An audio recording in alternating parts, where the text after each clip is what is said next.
Assalamualaikum, bir sorum var эле. 5 ай боюмда бар. Жолдошум Москвада, кайненеме кызмат кылсам дагы жакпай койдум. Жолдошума жамандай берет, не кылсам болот? Аллаху акбар. Кайнене менен келиндин ортосу, субханалла. Кыямат күнгө чейин го дейм бул.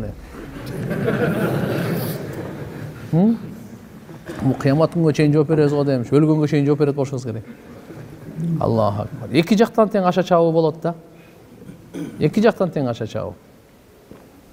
Эгерде пайгамбарыбыздын айтканын эле аткарса кайнене, эң бактылуу кайнене болот.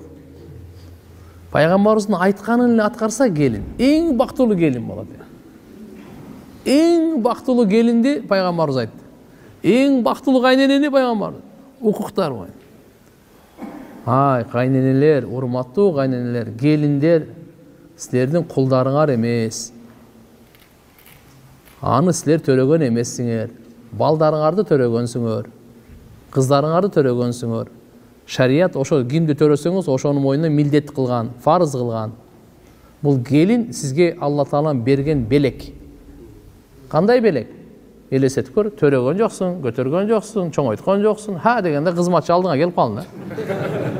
Туурабы? Кудай берди да, Кудай берди. Эми ошонун кызматына ыраазы болуп, машалла деп мактап эле, алда эле иштете бербейби?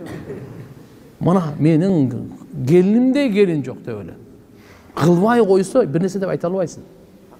Эчтеке дей албайсың шарият боюнча. А бул өзүнүн апасы бар, өзүнүн апасына канчалык кызмат кылбайт, сизге кызмат кылгандай. Шарият боюнча өзүнүн апасына кызмат кылыш керек эле. Кээ бир келиндерди билем, машалла, өзүнүн апасына кызмат кылбагандай кайненесине кызмат кылат. Ошого да ыраазы болбогон кайнене тооба кылдым, Кудайдан коркуш керек. Ошон үчүн Алла Таала берген белекти машалла деп эле мактап эле кызмат кылып аткан болсо, боюна фарыз эмес эле дагы эле кылып атат. Рахмат келиним деп эле кой, болду. Болбосо ушунчалык кызматты жакшы көрсөң, анда кызыңды чакырып ал. Балдарыңды чакырып ал. Ошолор да айтты ошолор. Анан келиндер дагы намаз менен иншалла Кудай кааласа, силер жашсыңар. Кайненелер эми кээде карып калгандан кийин бир сөздү кайра кайталап калат.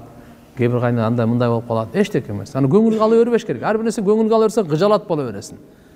Колуңдан келген кызматын кыла бер, болду. Келин жууп, массаж кылып, анан эң жакшысы айтайынбы?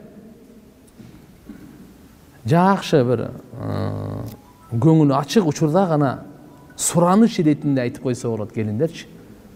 Апа, мына сөз мага оор болуп калат экен деп. Жакшы тамак жасап берип, жакшы массаж кылып, көңүл ачылып калат го. Ошол учурда сураныч, сунуш иретинде гана. Ушу кичине мага оор болуп калат экен. Кудай кааласа мен сизди жакшы көрөм. Мына Алла үчүн кызмат кылып атам деп. Бирок кайненеден рахмат күтпөш керек. Кайненеден эч качан рахмат күтпөш керек. Алладан рахмат күт. Келиндер, Алла Тааладан кылган жакшы ишиңизге, айткан сөзүңүзгөчү ушуга сооп Алла сөзсүз берет. Вообще кыжалат болбоң. Кудайым ушундай кылып берет, алхамдулилла, соопко чөмүлөсүз. Күн сайын сооп үчүн кызмат кылыңыз. Кайненеге кызмат кылганда Алла Таала сооп берет. Айткан сөзүңүзгө, кылган ишиңизге бардыгына келин жууп берип атасыңар, төшөгүн салып берип атасыңар. Буга бирок андан жакшылык күтүп, андан рахмат күтүп, андай кылса, рахмат айтпай койсо, кыжалат болосуң да. Иш кылгың келбей калат да. Эгерде биз Алладан күтсөк, күн сайын кыла беребиз да. Алла күн сайын бере берет. Даражаңыз көтөрүлө берет. Буну кайтат. Эртеге балдарыңардан кайтат, башкалардан кайтат. Кызмат кылган ден соолук да жакшы болот. Алланы да табат.